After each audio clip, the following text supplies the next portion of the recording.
was talking about the difference between buying and selling or staying, right? So that when you're selling, you want more of that neutral palette. When you're buying or staying in your home, though, you really want to pick colors that make you feel, as we've been talking about, make you feel great, that are really you, right? If you want an orange bathroom, go for it.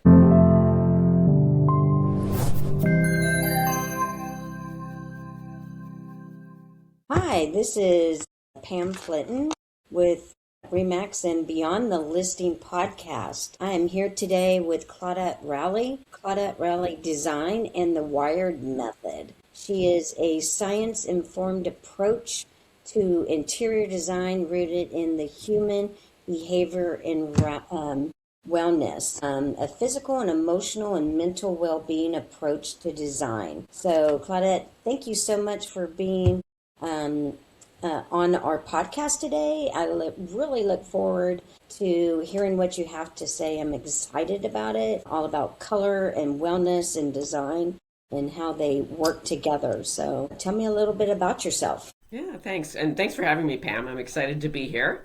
Yeah. It was great to talk about. It's such important topics, right? How do we bring more wellness into our homes? Absolutely. Yeah. It's your place. It's your place, right? You spend a lot of time there, especially when you work from home, right? You're spending even more time there if you have a home office. Yeah, so I'm an interior designer and stager in the Boston area. And, as you mentioned, I do what I call neuro-aesthetic or wellness first interior design, which means that when we are designing a space, we want to make it look great, of course. We want it to function well, but we also want it to feel really good to be in. And to support our health and our nervous system so that when we're in that space, we're not stressed by it. And in fact, it makes, and enhances our health and well-being. Well, sure. That's where your heart's at. Yeah, absolutely. That's where your family and, everything that you do is in your home. So you want it to be heart healthy. Heart healthy. I love that. Yeah, exactly. Heart healthy in that emotional sense. Yeah. For sure. And I think it has to do with your health as well. Because if your heart's healthy and your well-being, it has to go with health. Yeah. Right. So how long have you been doing this? So I started this in 2021. I tell people it's my fourth career, right? The curse of the easily bored. So shifted through things. But my background's actually in social work and coaching and management consulting. And I mention that all to say that I've always been helping people, always been working with people, and no matter what I've done, and that everything I've done in the past makes me a really good listener. So when I'm working with clients, it's easy for me to listen closely to what they want and need. And I've met so many people who have said, I did work with a designer before, but, I didn't like the outcome because that person didn't really listen to me. They just did like their style or whatever they wanted to do. So it's for when I'm working with people, I'm really listening closely to what they want and willing to give them also honest feedback if I think they're going in a direction they're not going to be happy with, right? And be willing to say, I'm concerned, right? If we pick this, you're going to, not have a great outcome here. I've been doing it about 5 years, in the design field. Yeah. Sure. Well, that's great. So you have a real servant's heart then. Yeah, absolutely. Sure. I think it's I think you have to listen, especially when you're in a people person's type of career. You have to listen, right? And you have to kind of know who they are, and you have to take them into consideration, not into you consideration. And I think that real estate has a lot to do with that too. You have to take them into consideration, not you. You have to see what they want, not you. Yeah. Absolutely. It's so true. And I think, even times that I've been purchase a personal property, right? And just thinking about how emotional that is. Mm-hmm. It just is this, finding the right thing or the stress of a glitch in the deal or whatever's happening. It is, like you're saying, it's a real, you have to be listening. Definitely. It's a really fine line because, you have to get them, you have to keep their goals in mind, not your goals. So I'm assuming it's kind of the same way with design. It is. You have to listen to them, right? And kind of know whom they are versus whom you are. So, yeah. Yeah, I when I start working with clients, one of the first things we do is really identify how they want to feel in their space. So I do a deep interview, I call it the guiding vibe, but it's really how do you want to feel in your space? And one of my current clients, it's a family of 4. They want to feel peaceful, joy, and connection. That's how they want to feel in their new home. So, that helps guide every decision we make. right? Is this going to make you feel peaceful, joy, and connection? No, that's going to actually not, because that's going to feel too heavy in the space. Okay, great. Let's find another option. Yeah. Well, how do you work it out so four people, you have to keep them all four in mind, and they all may have four different ideals. So how do you deal with something like that? Yeah, so this family, so two of them are kids who are 8 and 10, right? So I'm not really interacting much with them. But the husband, so I'm working more with the wife, and that's a conversation we had right at the beginning. I said, are you my client, or are you and your husband my client, right? How should we be communicating and interacting? So he's been involved in certain conversations, and I've met him, and but she said, you'll primarily be working with me. So we kind of just set the boundaries around it initially, and I think that so far that's working really well. We haven't had any issues, right? Mm-hmm. But it is just decide, who is the actual customer here, right? Right. Who am I going to be interacting with? Okay. Yeah. Well, that makes total sense. I have to do it in the same way myself, that, who is the base person that I'm going to be working with, And yeah. Is there other people? Sometimes there may be a mother and a father involved, or right. Who's the decision maker? Absolutely. And are there more than just this person? Is there outside influences that I need to consider as well? For sure, yeah. And without asking, I think that's where my background in management consulting really helps, right? Because it was always the same thing. Who are the decision makers here, right? Are there people behind the scenes that I don't know about who might be weighing in? I'd like to know about them. Yeah. Absolutely. So when you're going in, what kind of, and you're doing a deep dive, what kind of things do you look for in the deep dive? Yeah. So one of the things we talk about is the basics of how they really want to feel in the space. Mm-hmm. We talk about any real functional needs, is anyone with disabilities, how are you going to be using the space, all that good stuff, right? We talk about the flow of how people are going to be moving through the space. And we also get into the nitty gritty of super important questions. What are your favorite colors, right? What do you not like? Do you like patterns? You don't like patterns. So I start to get into what are their likes and dislikes. And then, we also, one of the questions I love asking is what will spark joy in this space, right? And what will spark joy? What do we need to bring into this space? Whether it's an accessory or a color or whatever. And sometimes people know the answer to that, and sometimes they really don't because they haven't ever thought about it.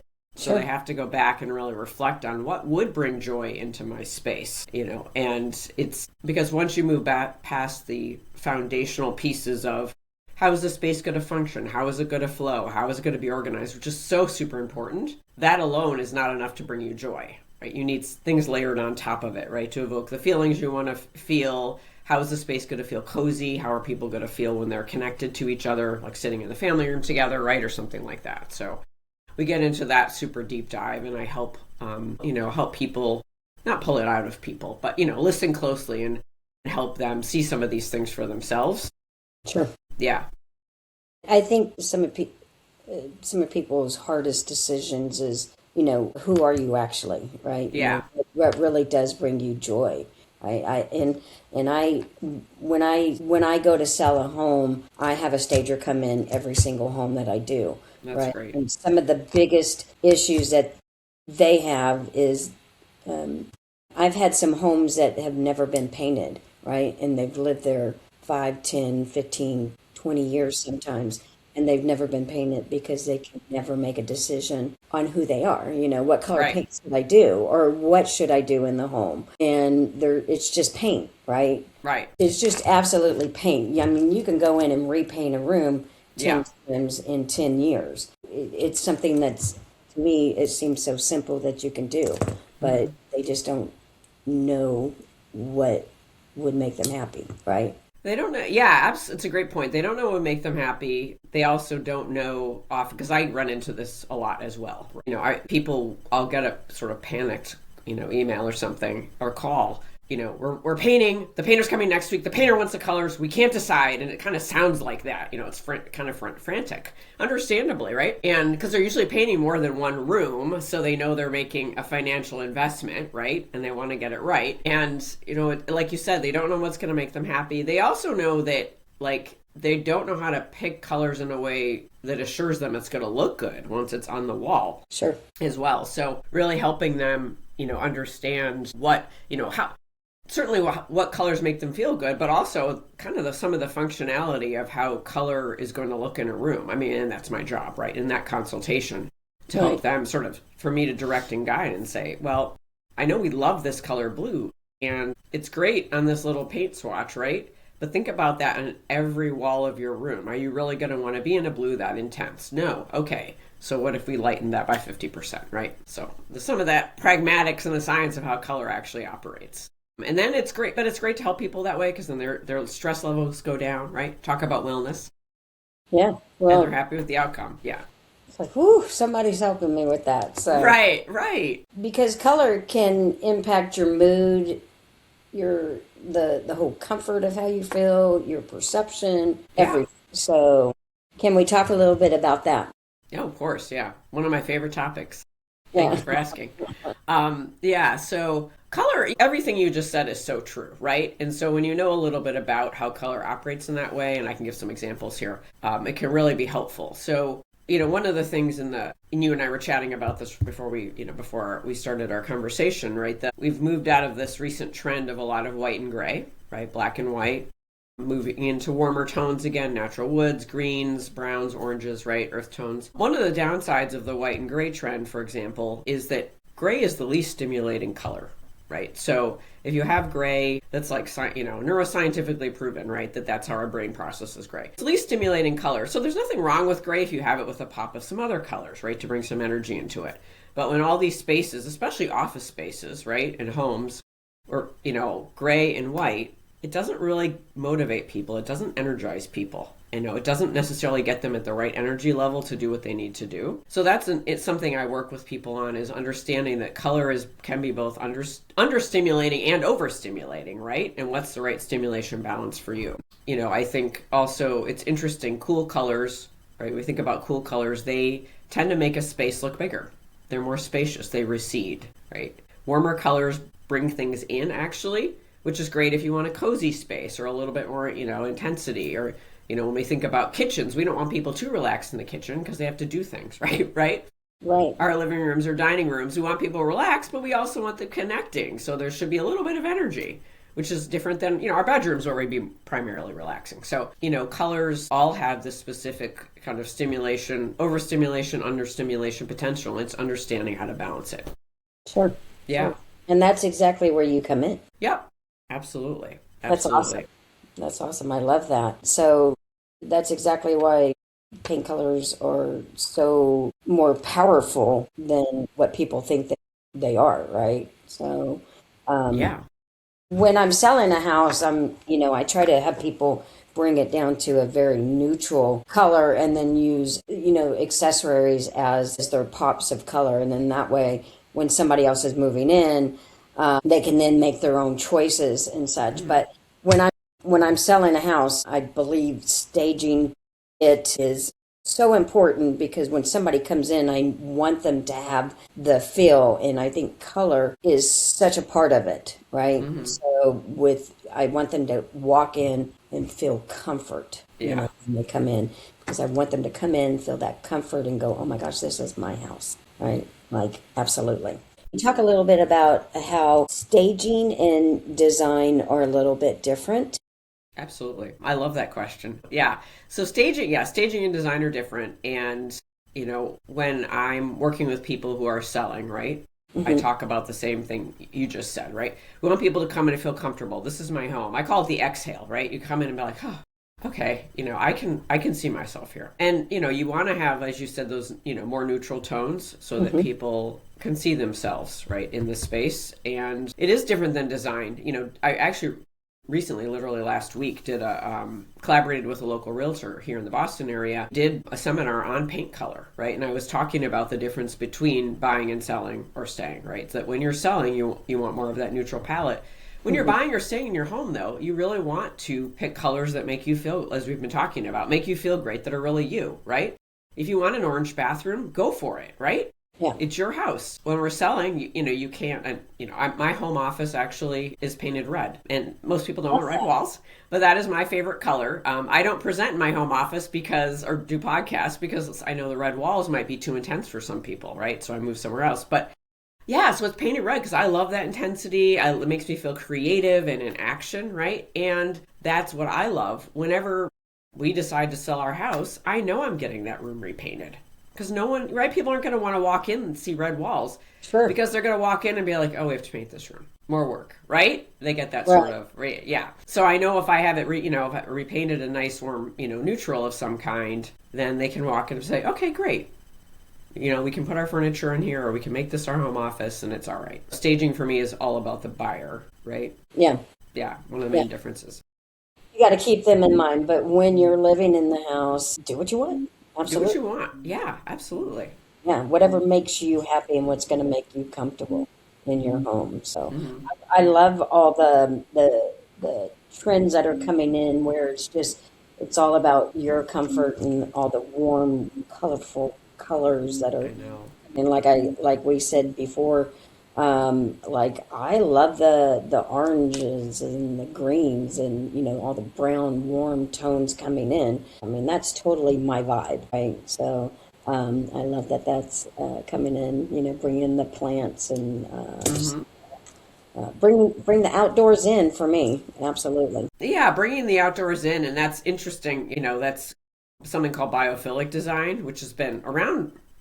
Biophilic design started to get researched and spoken about in the 60s and 70s, but now we're seeing it, and it's bringing, like you said, bringing the outside in, right? It's bringing these patterns of nature into the built environment, whether it's through color, plants, but it's also can be things like using natural materials, right? There's a reason most of us love hardwood floors. Yeah. Right. Also bringing in patterns like you might have, an abstract leaf pattern in some fabric, right? Where there's the trend right now where we're seeing more curves in furniture. Yeah. And that's because, there's a saying in the design that nature doesn't have any right angles, right? So when we balance the right angles in our spaces with curves, it actually causes our nervous system to relax. It's really interesting. So it's this trend right now, although it's a trend, which means it'll leave at some point, right? There's a lot of great practices that we can continue to include in our spaces to make us feel good. Yeah. So why should homes be designed for the nervous system? Homes should be designed for the nervous system because our nervous system directs so much of our health, right? So one of the things that's interesting is I'll just use color as an example, right? So when we see any color, doesn't matter what it is, right? That goes through our retina, then it hits the hypothalamic region of our brain. And the reason I mention that is because that then impacts our pituitary gland. So hormones get released, right? And it impacts our immune system. So the hormones could get released. They could be the feel-good hormones, which we like, right? And that was what causes us to kind of relax in our space or feel balanced or motivated, whatever we want to feel. But if we look at something and it registers as harsh in some way or unpleasant in some way, right? The hormones that make us feel stressed, the stress hormones, those get released, right? And that, as we all know what that feels like, right? And that just doesn't do much for our nervous system. It doesn't do much for overall health if it's happening all the time. So when we design homes for our nervous system, and by the way, it may sound like we're doing something really different or extra, but we're not. We're just kind of subtly incorporating different colors and patterns into our environment that still looks really good, but it just causes us to be able to feel more balanced in it. I love that. And I think, one of the examples I'll often give, because we all can relate to this, is, why do we feel so relaxed in a spa and so anxious in the hospital? And it's not only because of how it's designed, of course, right? We know it's partly because what's happening in a spa and what's happening in a hospital, right, are very different. But then I'll say to people, well, think about this. What if you went to the spa, get your nails done, your hair done, get a massage, whatever, and then but it looked more like a hospital. Would you feel as relaxed? Everyone says no. If you went to a hospital and you were lucky enough to be in a room that looked like a spa, would you feel slightly more relaxed? Yeah. Even if you were anxious about why you were there, right? Yeah. Yeah, absolutely. Yeah. Yeah, they made it a little bit more appealing to be in the hospital. Yeah, that would be nice. All the annoying stuff they do to you wouldn't be so annoying. Right, exactly. Absolutely. So that's fantastic. I love all the the wood finishes and the the greenery and, everything bringing it in. So I love everything that's coming in nowadays. So Yeah. moving beyond all the expensive finishes and getting away from the grays and the whites and the blacks. So moving beyond the expensive finishes, how does it make it into the home? Oh, so if you have expensive finishes that are more the whites and the grays, how can you warm them up? Yeah. Yeah. So moving beyond, so taking the expensive finishes out and just Yeah. bringing others into the home. How would you go about that? Right. So we're no longer necessarily like I get a lot of my stuff from garage sales and Yeah. just other shopping experiences like that. And I Yeah. love the home that I create, and people will walk in and think, wow, this is it's really cool and comfortable in here, right? Hmm. But I'm like I said, I may get it at a garage sale, I may get it Yeah. at a thrift shop and such. And it's warm and comforting. Now my friend tells me I'm a hoarder. Funny. But Yeah. when you're designing spaces, I guess what I'm saying is, do you necessarily go for all the expensive finishes, I hear you. Yeah. or are you designing spaces with a little bit of this and a little bit of that? Or Hmm. how are you shopping when you're designing? There you go. Absolutely. Yeah. What do Yeah, you do? yeah, I hear you. Yeah, yeah. Yeah, and I love the question. It really depends on the client, right? And their budget and their lifestyle. So certainly there are the people, like as you mentioned, are going for the high-end finishes, right? Hmm. And then I'm like you. I love a mix. I Yeah. love a mix. I have a client right now. I'm doing all the design work with her, right? And we're going to go shopping in about a week, right? And she's, we're not going super high end, right? Because that's not their budget and they don't really need that. So we'll be going to a mix of places. I'm thinking about I recently redesigned my primary bedroom.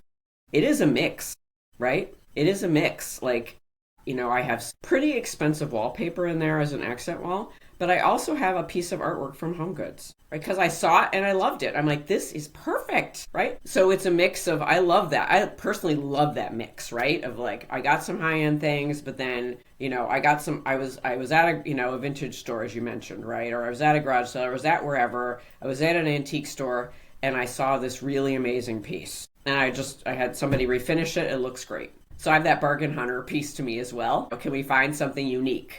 Can we find something that just is going to work in the space? So I encourage people to do that. You can have a beautifully designed home for not a tremendous amount of money. Absolutely. I love that because that's what I think too. I've got some extremely high end pieces, and then Yeah. is that I've got some garage sale pieces as well. Yeah. And it makes things more, I think, look more interesting, more curated. Sure. Not like, oh, we went to this really, really expensive furniture. Not that there's anything wrong with that either, of course. But, we went to this really expensive furniture store and we bought all of this. And then it might, even though it costs a lot and it's uniquely beautiful, probably, if it's not arranged the right way, right? It's not styled the right way. It could still feel very sterile, right? Absolutely. Yeah. Yeah. I want people to walk into my home and to feel welcome. Yeah. Right? Feel welcome. That doesn't necessarily always equate to money. Right. Absolutely. So, yeah, I want them to come in and feel welcome and feel, and when they leave, I want them to feel loved. Yeah, of course. Right. Yeah. And that they enjoyed being in your home. Uh-huh. And it reminds me of one of my first design projects. The couple, it was actually interesting. It was a mud room, a redesign, and a powder room, which was right off the mud room. And the reason the space was it was functionally really important, of course, but what was really important to this family is that's where their guests entered the home. This was the side door off the driveway, right? So they didn't want it to just be a functional mud room. It had been that. They wanted it to have this wow factor, right? Where people felt welcomed and comforted, but also had a bit of a wow. So we did this really great tile on the floor with a pattern. And when they went into the powder room, we had this really fun wallpaper. And they still, this is like 5 years ago, she will still tell me that people come into their house and say, oh my gosh, I love this tile. Yeah. And then they'll use the powder room, and I'm like, that is the most fun bathroom, right? And so it is that, like you said, it's that, people come in and they feel welcomed there, right? And they enjoy coming into that space before they even enter like the main part of the house where they're will to spend most of their time. Yeah.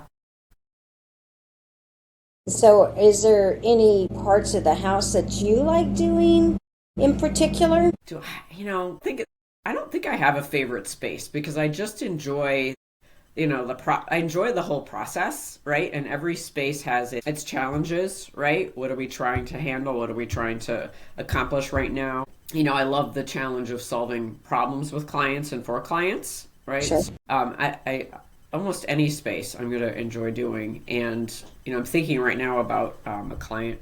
So they purchased a new home. They haven't moved in yet because they want to get, a bunch of work done on it. But it's a ranch, and at some point from the 70s, and at some point the previous owners had taken the walls out from the kitchen and dining room and living room, right? So now it's this open space floor plan for those 3 rooms. And then at some point they redid the kitchen and made some design choices that my client and I agree could have been done better. Let's put it that way. So they're not in a position to redo the kitchen right now. So okay, we're like, so what are the next best options here, right? To fix some of the balance challenges in the kitchen. And so the first thing we did, the cabinets were natural wood, but not with a black countertop, which was actually too harsh for the space and for what they want. So we're like, keep the black countertop because it's a pretty granite. And we just had the cabinets painted this beautiful pale blue. Beautiful. And this is a house on the East Coast, and they have more of a coastal vibe, so we were taking that into account. So it's this beautiful, and even just painting those cabinets lightened the space, yes. and just that changed the energy of the space. And that I'm sharing that example because it's really one that it's that kind of design challenge I love. Like, how do we take something in a space that we can't change right now because it would be really expensive, right? Sure. And just improve it and make it better and make it work. So those are the kinds of things I love doing. I love that. Yeah. A lot of people are very, I think they're frightened of design. And they're frightened of design. So I think that, designing a space shouldn't be frightening. One of their biggest, I know that like color, picking a color is my hardest, is my. Yeah. Yeah. I can change out pillars, comfortable pictures, and all right. All of that, but picking a color is the hardest thing for me. What would you suggest on colors? Or, I mean, I know you can just repaint all the time, right? So, right, but still, you're right. Yeah, with colors. Yeah. I mean, I think, one of the things I always let people know is I have a free resource on my website that can help with this. It's called my website's ClaudetteRowleyDesign.com. And you go to the color code quiz, and it's a free resource. You answer the 10 or 12 questions related to how you're going to be using your space, and then it gives you some suggested colors. So that's one resource people can use. But I think it's going back to the pragmatics of how you want to feel in your space, right? What colors do you love? A couple of really pragmatic things I always tell people is make sure that you are assessing the finishes in your space that won't move, like your countertops, right? Your cabinets, your lighting, your floor. Like, what colors exist in your space already that you can't, like I said, in those finishes that you can't move, or existing furniture you're going to keep. Like, really take into account all the colors that are there. Right. And the reason I mention this is because sometimes people don't, and it's almost like they'll ignore the fact that their floor is a certain color, and then they wonder why they don't like the paint color doesn't really work. So paint color should be harmonizing your space, right? Pulling it together. And the second thing I always tell people, because I agree people can feel intimidated by the process of picking colors, get samples. Sure. Like, get samples, but not just the little squares, because those colors aren't accurate, right? And online colors are not accurate. I always tell people that just in case, they don't know. I love ordering from a place called sampleize.com. Right. Where you can get, just these 8x14 samples that are have actual paint. They're $7 a piece. Stick them on your wall, and you can really see what that paint's, looking at morning, noon, and night. So just following those two pragmatic steps, I find for some folks can help them feel a little less stressed, right? Because I have a little bit more of a roadmap of identifying what might work. Yeah. So what colors this year are the in colors? The in colors, yeah. So we're seeing the in colors. We're seeing, as you mentioned, the warmer trend, right? So we're seeing Right. a lot of greens. Love it. Love it. Me too. We're seeing a lot of earth tones, beiges replacing grays. A lot of really warm whites, warm off whites, which I love Yeah. because they're a great alternative to bright Great. whites.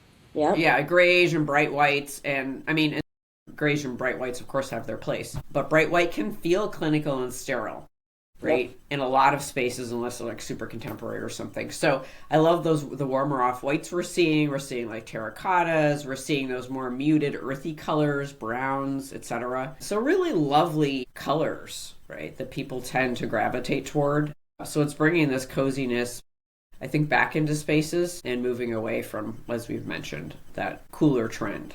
Yeah. Yeah. I love it. I'm going to be redoing my office. Nice. Not red. Yeah, right. Red is not my color, but Right, I right. love the thought of it. Yeah. But I'm going to be redoing it, so it's definitely going to be earthy and getting rid of this. So I love that. So That'll be fun. I love the thought of just redoing a space that fits you and gives you the energy and the comfort and Yeah. that will impact your mood and your perception. So if they wanted to, let's say, just hire somebody like you to come in and, let's say, just pick a color, to choose a color for them, Yeah. what would you suggest that they do? Yeah. I mean, I think it's really, it's looking to see who in your local area, right, does paint consultations. I mean, I do them as well for anyone in the New England area. I also do virtual paint color consultations too. But, just looking for someone who does paint consultations, right, and specializes in it, and who can come in and really help you identify what I take a very, what's the word I'm looking for? Very individualistic approach, right? So some designers have colors that are the go-tos, which is fine. I still, even though I might have colors I've used more than I've used other colors, I always go in with a very blank canvas. Like, I really, really want to pick the best color for you. Right. So, and I think that's super important, that you make sure the person, is going to come in and really help you assess your space in that way and what you want. Yeah. I have whenever, as I said before, whenever I sell a house, I have the house staged. And then when we close, I give the gift of my stager will come in and I'll pay for a consultation. Oh, that's so nice. Yeah, for her to come in and do a design for you, or get you set up, or to pick anything. But I will have her also come in. So I promote her a lot because I think design is a beautiful way to keep you centered in your home. I agree. I want you to love your home as much as when you bought it. Yeah. So, you should always be using somebody that's going to help you get there, for sure. Yeah, I agree, and it's so lovely that you offer that gift to your clients, right? Because they it helps them. I think we've all had that experience of you just purchased a house, you're super excited, right? Then you move, then you're like, we're unpacking. So, and then you're trying to figure out where to put your furniture, and unless you love doing that, you're stressed out by it probably, right? So now you're going to have somebody who can assist you with whatever, whether it's how do we lay out our space or how do we pick colors. You just know you're going to have that person to help. It's so great. Yeah. Where do you put a picture? Where do I put it? Right, exactly. How do I hang my artwork? Right. Yeah, I think most people hang them too high, or they just don't. I know they're too small, right? Too small for the space. Things like that. I'll see that. It's too high. It's too small. Or they have a little end table next to a big. So, there's all these things. And the only reason I mention that is all of that impacts how we feel in the space. For sure. We'll feel a bit off. Right. For sure. So, I give them the gift of, I will offer a couple different things, but I find that a lot of people will actually use my design consultation versus anything else. So, yeah, that's great. They enjoy that quite a bit. So, well, as we're coming to a close, tell me, where can they find you, Claudette? Yeah, thanks. So my website is ClaudetteRowleyDesign.com. I'm also on Instagram at Claudette Rowley. You can find me on Facebook under my Claudette Rowley and LinkedIn. So I'm easy to find because I'm an unusual first name. So all of those ways, happy to connect with anybody. Yeah. Okay, and they can then again go to your website to go to the color code quiz. Yes, Right. right to my website to go to the color code quiz. Yep, absolutely. And again, your website is Claudette Rowley Design. Yep. Instagram is at Claudette Rowley. And LinkedIn is Claudette Rowley. So Yeah. first name, have not heard that in a bit. Yeah. Love it. So, Thanks. and that is Rowley, Rowley. And check her out. Go on and take a look at her website and Instagram. I know I will be. I have found this has been one of my favorite podcasts that I've done in a little bit. Give her a check out. I'd love to have you on again and Thank you. talk about some of the other things that you've done. Awesome. Thank you so much, Pam. I've enjoyed this a lot. Thanks for having me. Yeah, thank you so much, and we'll talk to you soon. Talk to you soon. Okay. There's always more happening beyond the listing. Stick around and catch the next episode for real talk and insights that help you move smarter and farther in real estate.